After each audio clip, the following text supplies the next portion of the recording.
Welcome to the Dr. Lori Mars podcast, where she interviews experts in health and science, sharing their expertise so you can live your healthiest life. This episode of the podcast is proudly sponsored by Fit Vegan Coaching, the world's leading whole food, plant-based body recomposition program for Gen X and baby boomers. Founded by Maxime, whose personal journey began after losing his ex-fiancée to breast cancer, Fit Vegan Coaching is on a mission to disease-proof the world through the transformative power of plant-based eating and fitness. This program is the Rolls-Royce of plant-based coaching, offering all-inclusive services, personalized plans, world-class accountability, lifelong support, and more. Say goodbye to the yo-yo dieting and embrace a lasting transformation that will rev up your metabolism even post-transformation. Ready to take charge of your health and vitality? Head over to fitvegan.ca, that's fitvegan.ca, and mention Dr. Lori for exclusive bonus savings when you sign up. Don't miss this opportunity to join the movement towards a healthier, fitter, and more vibrant you. This episode of the podcast is proudly sponsored by The Healing Kitchen, your path to vibrant health. Immerse yourself in the transformative program, guided by the combined expertise of myself, Dr. Lori Marbus, and Chef Brittany Giroudi, who has lost 70 pounds on a whole food plant-based diet. Here's what's in store for you. Virtual weekly sessions. Engage in an immersive 60-minute virtual session every single week, where you'll delve into the world of wholesome plant-based goodness right from your own kitchen. Cooking with Brittany the first half hour. Unleash your inner chef as you're captivated by Chef Brittany Giroudi's culinary mastery that will delight your taste buds and nourish your body. Medical Q&A with Dr. Lori the last half hour. Prioritize your well-being during the second half hour. I will personally address your medical inquiries, providing evidence-based insights and personalized advice, empowering you to make informed choices for your health. So join us on the Healing Kitchen to help you step into a healthier and most vibrant future. Welcome to the podcast. I'm Dr. Lori Marbus, and today I am very excited, guys, to welcome Dr. Kristi Funk. How are you today? I'm doing great. And you? It's kind of gloomy out, but other than that. Yes, it is. I'm just down the road from you, and it is very sad and gloomy today, but that's okay. We need the rain. But before we get started, of course, everyone, I'm sure you're aware, if you have breasts, The Owner's Manual, fantastic book. If you have a pair of breasts or love someone with a pair of breasts, you should get them this book. And before we start, though, I'd love to learn more about you, Dr. Funk, as far as why did you even decide to become a doctor in the first place? That decision was made as an epiphany, actually. I had no intention of becoming a doctor. I was studying, it was a very pivotal moment. I was studying at Stanford at the end of my sophomore year, and it was a neurobiology final, a very difficult class that I wondered why I bothered taking it. It was so hard. So I was pulling my first all-nighter. I'm just throwing that out there because maybe I wasn't in my right frame of mind, but I didn't even drink caffeine back then. So it was just me and 2 a.m, and all of a sudden I had a thought overtake. It wasn't an audible voice, but a thought overtook my thoughts that simply repeated, "You're going to be a doctor." And I was literally like, I might marry a doctor, but I'm not going to be one. I was on a psychology track at the time. Okay. And thought I might use what gifts I thought I was given by God to do psychodrama, which was kind of a new thing at that time. I wanted to use theater and drama and the arts with children to cope and make sense out of trauma, be it physical illness or, familial discord.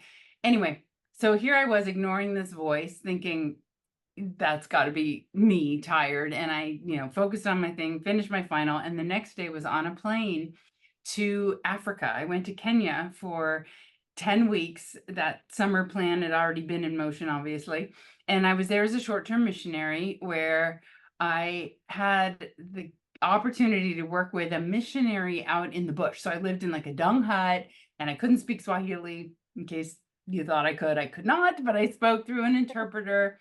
and had the most delightful time with these children in the village. And I taught their religion class, which was a state mandate at the time, and they had no teachers. So they literally just like ran wild for an hour instead of having this religion class. So I got to teach parts of the Bible. It was very fun. And I did it through an interpreter. But this one day, our Jeep, the missionary's Jeep, broke down. And she walked into town to go get help. And I just laid down in the back seat. And all of a sudden, the Jeep starts rocking. And I sit up. I'm like, is there like a wild elephant? Like, what's happening? Sit up. And all these like cute little eyes are peering in at me. And it was just a village full of, there were like 20 kids. And I got out of the Jeep and we played soccer with literally what you would imagine, like twine with tape, like it wasn't even a real ball. And then they like beckoned me, come on, come on. I went up to one of their homes and they had no furniture. I mean, literally, these are dung huts. And we just sat around in a big circle, and I was trying to balance potatoes on my head to make them laugh, since I couldn't speak to them really, right? So I'm doing this like balancing act, which their mothers can do with such grace, and like buckets of water and like entire sackfuls of potato. I'm like trying to do one. And they're all laughing, and they're mostly shoeless and dirty. And I just thought, wow, they have so much joy and they're so grateful for what little they do have. And what they did seem to have, though, was health and functional bodies, and these smiles that lit up a room, and they were able to run and kick balls. And it impressed upon me how important it is to have health and to have a body that's functional. And many of my, as an aside, like I grew up my whole life with my mom paralyzed, so I have an extra appreciation for being able to be agile. And it just came together in that moment, what I know was the voice of God in that moment, combining to put the light bulb actually on.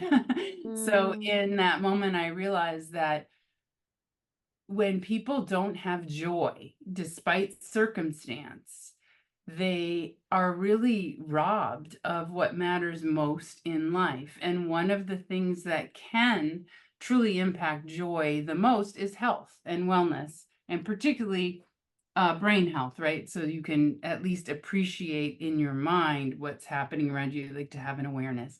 And that was it. I flew back and changed up my whole curriculum, became a doctor, became a surgeon. And then I have a whole nother circuitous path to hyper focusing on breast cancer specifically. But that happened after my residency, and I was doing a fellowship in it's minimally invasive surgery, and you use like little instruments and look at a monitor. And it was beginning in 2001, so I wasn't well trained in it in my residency, so I knew it was the future and was doing a fellowship in that, when all of a sudden I had this opportunity to be one of the directors of a major breast center at Cedars-Sinai in Los Angeles. So it took a little soul searching, actually. I was like, breast, that's so easy, that's so boring.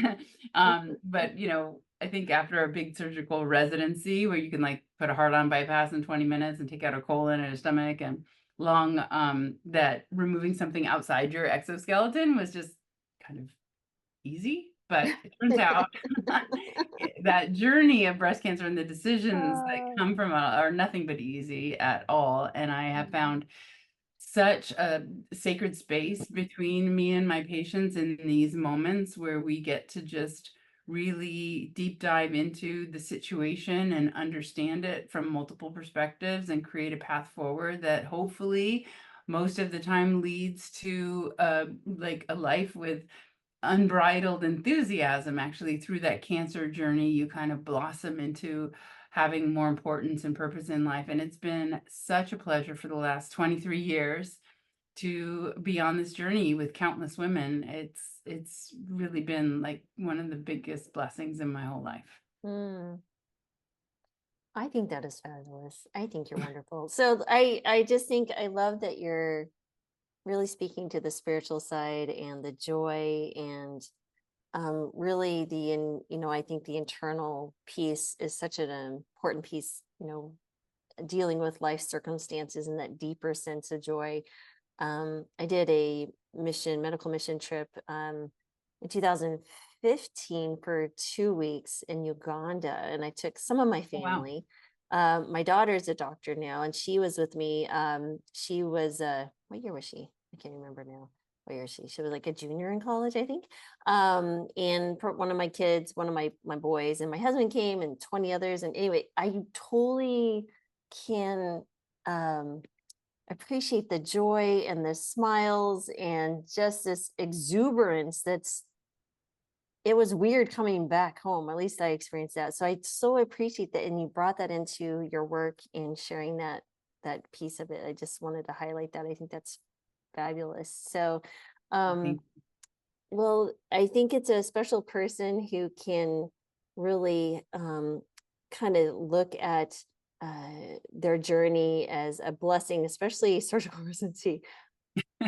Yeah, that's tough in and of itself. And you walk out with a smile. It's impressive. But can we get to why you decided to write the book, and when really just what can we do? One, maybe a little bit on the breast myths, and then what can we actually do to prevent our breast cancer risk would be great.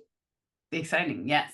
So I decided to write the book largely because it offered me a platform to reach women that would otherwise never see me. As most doctors, toil away in a one-on-one situation, and it's just limiting. And I felt like when I saw people for a second and third opinion, I heard over and over again, like, wow, I didn't know that. And in my head, I'm like, well, you already had an opinion or two. So to not know, for example, that both survival rates and recurrence rates with lumpectomy followed by radiation versus mastectomy are identical, right? Identical survival, identical recurrence. These choices are equal. However, one may hold more sway for you personally, given other.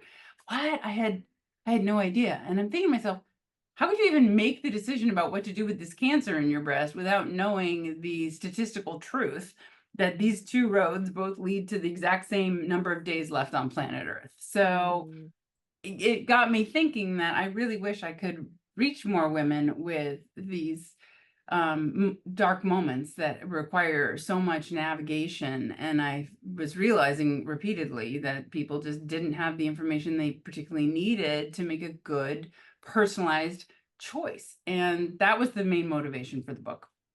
And when I dove in to write it, and my at HarperCollins, they were like, okay, so we want like everything. I was thinking about like what I did all day long, which was the surgical decision making. And then, we kind of outlined the chapters. And there were so many nights when I would wake up and like wake my husband and be like, this is 2 books. This is 2 books. This is like 3 books. Like, I can't, this is too much. This is too much. But I, believe it or not, dove into specifically the nutritional science for the first time in my life. As you may appreciate as a doctor too, we didn't get anything in medical school, right, on diet and nutrition. And to find out with such rock solid scientific evidence that what you chew and swallow down is extremely pivotal to all of our health. I mean, not just our breast destiny, but all the big killers. So stroke, diabetes, Alzheimer's, heart attacks, and things that don't, again, back to Africa, just they don't kill you, but they kill your joy. So the choices you're making affect depression and anxiety, asthma, arthritis, irritable bowel syndrome, autoimmune disorders, you name it, right? These things that kind of just unconsciously make you miserable. I mean, I pulled out my back twice now in my life, and like I'm like, how do people live with chronic pain? Like I can barely think straight right now. Just because I'm just like my back.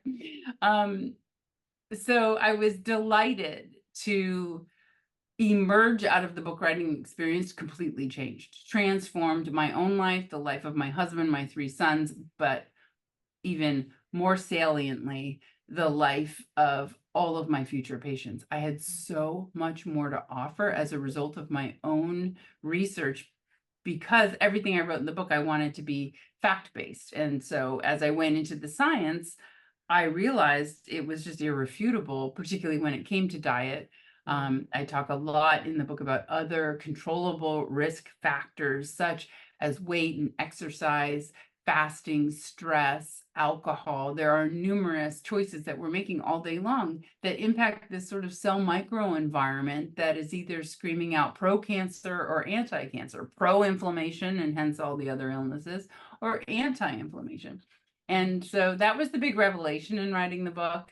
And the main impetus, though, was all the way to the very end, which was just chapters 9 and 10. I thought that was a book, but apparently not. But 9 and 10 would be about, okay, so now you're diagnosed. What are we going to do? What are our choices? What are the outcomes? And how do we deal in the after cancer world? There's BC and AC, and I want to take you into AC after cancer and flourish there. So there's a lot going on in my book and in my mind, and how I like to counsel patients. It's very exciting. Well, you can see your personality kind of shine through with the way you write. So it's a joy to read. But can we speak? I think there's definitely some cancer myths, and then maybe we can hone in on what are the big ones that you see in lifestyle, nutrition wise, and other ways that would be very beneficial for us all to consider with our reducing our risk. Okay, great. Yeah, I think there are a number of myths out there that revolve around really easy fixes. And I wish, ladies, I wish it were so, because man, it would be easy to just change your deodorant to a natural stone, or not wear a bra that has an underwire in it, or not drink so much coffee, or stay away from putting a cell phone into your breast shirt pocket or your bra cup, right? Unfortunately, all of these potential sources of creating DNA mutations and therefore breast cancer have largely, if not entirely, been debunked by just science, which has to come to the rescue when we're confused. And it does repeatedly. And it does show with very consistent results that none of these things, from, microwaves and non-ionizing phone radiation to the aluminum salts in deodorant, or the underwire, or the tightness of a bra, or coffee. Coffee actually is breast protective in high quantities. You need like 5 cups a day. However, I've got mushroom coffee going on in there. So those are, they would be easy fixes, right? Because you could just change out the bra and all of a sudden your cancer risk, boom, gone. It's not that. It's going to take a little more effort and a little more focus and understanding and education on your part to safely avoid definite scientifically proven contributors to breast cancer and other risks. The biggest myth that abounds even amongst physicians is that, oh, breast cancer doesn't run in your family, but hypertension. Now let's focus on your heart, which I'm glad you are focusing on your heart, especially if high blood pressure or heart attacks run in your family. But here's the thing. For the vast, vast majority of women with breast cancer, there is no family history of breast cancer at all in about 80% of women. Only 13% of women diagnosed have a first-degree relative, so mom, sister, child, with breast cancer. And furthermore, things that are definitely important to know about, things, but I meant to say genetic mutations, BRCA, CHEK2, PALB1, there's a host of gene mutations which are inheritable. So that means they're genetically inherited from mom or dad. Another myth that abounds out there is that, oh, that was on my dad's side, doesn't matter. And I get it. It's sort of this weird thought that dads don't really have breasts, so to speak. So you just think that paternal inheritance doesn't matter, but it turns out that you are half your dad's DNA, and it matters equally with mom's contribution to your genetic makeup. However, only 5 to 10%. The latest stat showed 8%, landing squarely on 8% of all breast cancer comes from inheritable genetic mutations. Sure, there's going to be several more uncovered down the genetic road as decades go by, but for the most part, then, if we use a converse number, 5 to 10% is inherited. That means 90 to 95% is what? It can't all be just fate and bad luck. I mean, that makes no sense. It does kind of, I have to give a few percents over there, though. Unfortunately, we've all heard of, and I see about that woman who's, 28 years old, no family history. She hasn't even lived long enough, badly enough for me to explain her breast cancer on diet and lifestyle, because that is a very slow road of accumulated damage that leads to breast cancer. It's not like a cold that you catch from the guy sitting next to you, right, on a bus or whatnot. So there are these small case numbers that exist for sure.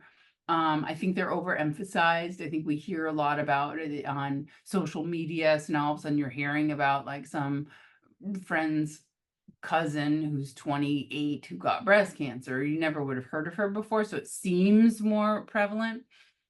And in point of fact, the latest data that came out at the end of 2022 looked at breast cancer registries, 13 different registries, and saw that year over year from 2000 to 2010, the number of breast cancer cases in women under 50 has been ever so slowly but steadily increasing year after year with no end in sight. And so our overall incidence numbers at a rate of about 0.3% per year. So nothing perceptible in your own observations, but statistically, this translates into many, many thousands of additional invasive breast cancers, and then women having to deal with that and the ripple effect of everything from family members to friends to work and their own bodies and the things they have to endure. The ripple effect of breast cancer really has many outer rings. So to the degree that we can reverse that unsettling trend, I think we should reverse it. Absolutely. So what is the first step would you recommend that we move on to reverse this trend? I think the first step, according to my heavily researched opinion, would be diet. So whenever you chew and swallow something down, it is literally going inside of you. I'm not sure how that escaped us through medical school and residency and everything. It just did, me anyway. And certainly everybody who's supposed to teach me. But that makes so much sense, doesn't it? It's so simple to think. You are literally putting it in your body. What else do you think your self is supposed to use for fuel and dividing and living well and not aging? As cells do age and they naturally turn over, and it's kind of like a program inside of you that like tags a cell for destruction when it becomes senescent, and it's kind of buzzing around releasing inflammatory markers that have all sorts of letters and numbers, cytokines, IL-6 and tumor necrosis factor, et cetera, right? Just know that there are actual measurable things that are spewed out by these older cells. So they're programmed for destruction. Your body's super frugal. It never really throws anything away. It just breaks it down to component parts and recycles and rebuilds new proteins and cells, et cetera. But what do you think it's using to accomplish all of these daily tasks? It's whatever you're swallowing down. So if what you're swallowing down elevates estrogen levels, that's a problem. Why? Because 80% of all breast cancers are fed and fueled by estrogen. So if what you eat has a effect that elevates estrogen, or what you eat has estrogen, like here's another thought that most people don't necessarily have. When did you make milk? Right after you had a baby. Same with that cow. So dairy cows are always pregnant or just having birth to calf to be producing milk. And that is their entire reason for living. And to make this production voluminous And like super ordinary, they are getting injected with all sorts of things that enhance that milk production. And to the best of their ability, try not to make it so disgusting. So just fun fact, 2% of your milk, according to the FDA, is allowed to be pure pus, because just like women get mastitis, these dairy cows get mastitis like all day long. So they are pumped with antibiotics, and if they're not organic, it's not organic milk, they're pumped with all sorts of GMO feed that has glyphosate. Glyphosate has been shown in petri dishes. I do like to qualify when I don't have human data, but if you sprinkle glyphosate on a petri dish of normal breast cancer cells, they will become cancer in 15 days. So glyphosate is in these GMO fed cattle, which is like 96% of the milk out there. So anyway, long story short, there's a lot of estrogen in milk, and it takes 10 pounds of milk to make 1 pound of cheese. So cheese, which you might think is ooey and delicious, is filled with saturated fat and cholesterol and salt, but also estrogen. So a chunk of cheddar is elevating estrogen. When you chew and swallow down really any animal protein or any animal fat, in addition to elevating estrogen, you're elevating IGF-1, insulin-like growth factor. It is the big daddy growth promoter. Super useful. We turn over 50 billion cells a day. So glad that my brain told my liver to make a bunch of IGF-1 to replenish 50 billion cells.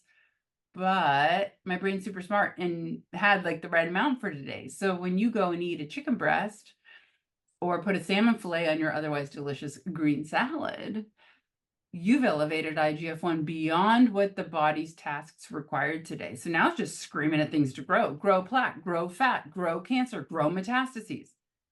Okay, so you better slow that IGF-1 down by not swallowing down the animal protein, which also then elevates the stage that we've talked about. So you get more oxidative stress, oxidants versus antioxidants, leads to inflammation, leads to DNA mutations and damage, and voila, you now have cancer forming or other diseases, which we've mentioned a whole host of undesirable things to have to live with every day. Mm. And that's why I think diet, amongst all the things we can control, is the most important thing to examine. Most people chew and swallow down something 3 to 6 or more times a day. So what is that something? You have so much power at the end of your fork. Every time you chew and swallow, you are making a conscious or unconscious decision to stoke cancer or choke cancer, right? You're choosing whether you know it or not. And so I'm hoping that maybe through a podcast like this, you're aware now of what's on the end of your fork, and you're choosing to make it something that is boosting health inside of you. In your book list, obviously a whole food plant-based diet, it would be top of the list, the king of the list, and you specify specific certain foods, and but I really want to also highlight, though, because I get a lot of questions regarding soy, and I know soy was kind of revolutionary in your own journey, at least from what I've heard. I'd love to hear your journey with soy and what is the final verdict. Yes. So yeah, I have an apology to make to soy. So sorry. I vilified you. And that was unfair, because it turns out the only thing I really knew about soy was that it contained phytoestrogens, plant-based phytoestrogen. Again, 80% of breast cancer is fueled by estrogen. So in my naivete, I would tell people for 18 years as a breast cancer surgeon, girl, how much do you love soy? Like, forget it. Just no more tofu for you. Spit the miso out of your mouth. You're not putting soy milk on your soy nuts and your soy, like, forget the soy. It's an estrogen, and you think a cancer has discriminating taste on what kind of estrogen? No. So no soy for you. Okay, embarrassingly wrong. I went into the science to, again, prove with evidence that soy is promoting breast cancer formation, proliferation, metastases. And I'll be darned. Turns out that every single human study ever published on soy and breast cancer Some of them show like a null effect, like it has no effect, but the vast majority show literally between a 25 and 60% reduction in breast cancer occurring, recurring if you've already had it, and dying from it if you've already had it. And even more so for estrogen negative tumors than estrogen positive. But the estrogen driven cancers are absolutely mitigated by consuming soy. So how can this be if it's a phytoestrogen? Turns out we have two estrogen receptors in our bodies, alpha and beta. So alpha is sitting on the cancer cell, and when it is inhabited by your own estrogen that comes from your ovaries, if they're non-functional or have been removed, you're still making some amounts of estrogen from peripheral fat. Everywhere you have fat, you have an enzyme called aromatase. It's taking adrenal gland steroids and making them into estrogen, so that hits alpha. The animal-based estrogens you eat down hit alpha. The hormone replacement therapy you may take in the form of pills or patches, bioidentical or not, is hitting alpha. And when it does, it tells that cancer cell to multiply and divide. Now, the isoflavones in soy, like genistein and daidzein, with 1,600% more affinity, hit beta receptors for estrogen. So the beta receptors do a few fascinating things. Number one, it shuts alpha down. So it's getting rid of it on those cancer cells. Number two, it goes out into your fat and turns off that enzyme. And that aromatase that's making extra estrogen turns it off. And it also, in those instances where it does happen to hit the alpha receptor and sit in it, instead of being like, grow, it's more like, grow. It's like 1/100th of the signaling capacity of real estrogen. So if you're familiar with tamoxifen, which is a drug given to breast cancer patients to sit in the alpha receptor and then block it like a car in the parking spot that estrogen wanted, the soy is basically doing that. It's inhabiting it, but not creating a downstream effect, and therefore is blocking it from the real deal estrogen.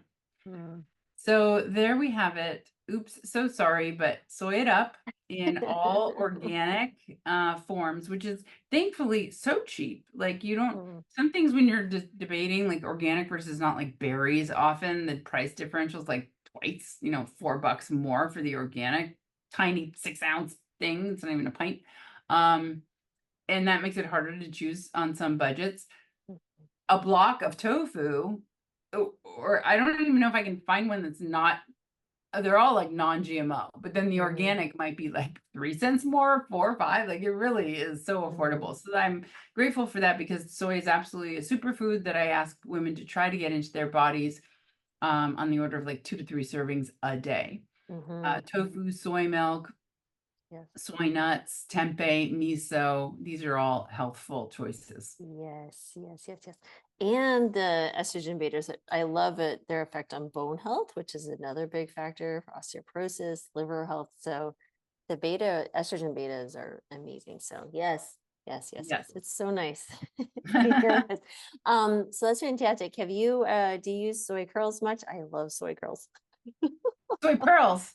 Curls. Oh, curls. Yes. Oh, they're so easy to use. Are they? Yeah, they can make yes. they're like a little pasta-like thing, or you can make it like a beef, like It's like a dehydrated. crumble. Yeah, it's like a dehydrated soy. So Butler soy curls. I actually spoke to the founder because I really want to interview him on the podcast, and he's like, "Oh no, I'm good." But he actually went to Africa, believe it or not. Oh, wow. They were devastated by seeing how much malnourishment there was occurring, and they were also missionaries. Came back. They live in this little town, little tiny town in Oregon, and is set to work on creating soy curls, and they don't have a huge marketing component. And I was like, I want to help. He's like, oh, we'd like to keep it low down. I'm like, okay. He's so low key. I love it. He's entrepreneurial and then not Not, yeah, for the like advertising and money. That's exactly. beautiful. Yeah. I've had the dehydrated ones that are at Trader Joe's, and I mustn't have made them very well because I didn't actually try them again, but you're incentivizing me to try these. I do love soy curls. Yeah, because you rehydrate them in 10 minutes. If you go camping or hiking, they're fantastic. But anyway, I could talk all day about soy, which is phenomenal. So this is amazing. But I know we stuck to your time. It's my fault. We ran late. But anyway, I do know that you have some upcoming events and you have some amazing resources. So everyone keep up your ears and we'll put the links here. But can you share everything that you offer? Yes, I have so much to offer ladies out there on our website, completely free. So the first one is called Pink Lotus Power Up. It's an online community. If you just click on pinklotus.com/power up, you will see there's so many things you can run into, like a chat room and be live on there talking like, I hate tamoxifen, anybody else? Like, what are you doing for hot flashes? And just have a really heartfelt conversation about anything that is on your mind. We have my Cancer Kicking Kitchen, where a holistic nutritionist and BFF of mine, Kristi, and I have a monthly online, so Zoom, Facebook, YouTube, and Instagram cooking show. So we do that once a month, just showing you how simple and easy it is, not unlike your amazing classes, right? That teach you how to use just what's in your fridge to make these really wholesome, awesome, tasty meals that the whole family will love. So there's that. I have my Cancer Kicking Kitchen, which has a bunch of free recipes for you to navigate through. One of my favorite things, two favorite things. One is Breast Buddies. This is where those with breast cancer, either currently newly diagnosed or having been there, done that, they sign up as a breast buddy to either be one or because you need one. So let's say you're newly diagnosed, you'll go into Breast Buddies with there's an extra step to creating an account that verifies that you're you, and keeps the trolls away. So you go in and you might say, 46 years old, stage 1 chemotherapy mastectomy, and like Match.com for breasts, up pop all of the women who are plus or minus 5 years of your age with the exact treatments chosen that you're contemplating. This can therefore really help, like Sunshine and Rainbows kind of cancer prognosis, talk to another Sunshine and Rainbows, like stage 0 DCIS versus a new DCIS talking to a stage 3, because that's the only person in her circle that she knows about with having had breast cancer. It's a very daunting matchup. So I created Breast Buddies specifically to be like meets like, and you can even look further on the person, like, oh, she has a 10-year-old son, so do I. I really want to talk to her about that. So that's beautiful and free. The other one is local chapters. So we currently have 26 across the country. So you can find one in your state and hopefully it's nearby, and or you can create one that is closer to you and be a local chapter leader.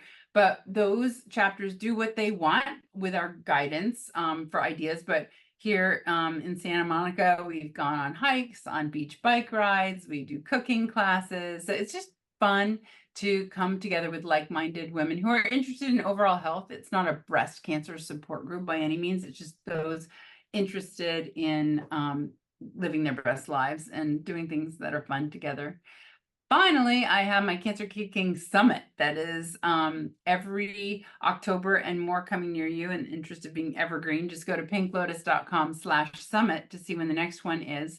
They're often in October, all different places across the country, but always we have one in Palm Springs, California, because it's easy for me to drive there, at a really gorgeous chateau. It's like this 18-bedroom home with tennis courts and lakes, and it's just exquisite there. And there are fantastic Palm Desert hotels nearby that we get room blocks for. So it's so fun, and a lot of workshops and deep diving, not into just nutrition. This is not a nutrition conference by any stretch. We really dive into all of kind of these trees that you need to plant into the orchard of your life to live the most fruitful, bountiful existence. So food is definitely covered and a favorite topic of mine, but so is learning. That idea of like you have to grow or die, so learning, thinking, because what are we at the end of the day but a collection of our own thoughts strung together? So what are you thinking, and what are you telling yourself, and how does your mind affect the cellular microenvironment that we already talked about today? Moving, fasting, meditating, believing, loving. We talk about relationships. There's breakout workshops that go through all sorts of options that will be relevant to where you are at this moment in your life and to help you improve it. So I invite you to explore Pink Lotus Power Up and all of the offerings therein. It's really a beautiful space. No, it's phenomenal. So if anyone hasn't said thank you for creating such wonderful resources for women and anybody to be a part of. So that's fantastic because you didn't have to do that. So that's awesome. Thank you. Oh, That's thanks. crazy. But thanks everyone for listening, and all the links will be below. And thank you, Dr. Funk, for spending time with us today. We really appreciate it. Thank you for having me.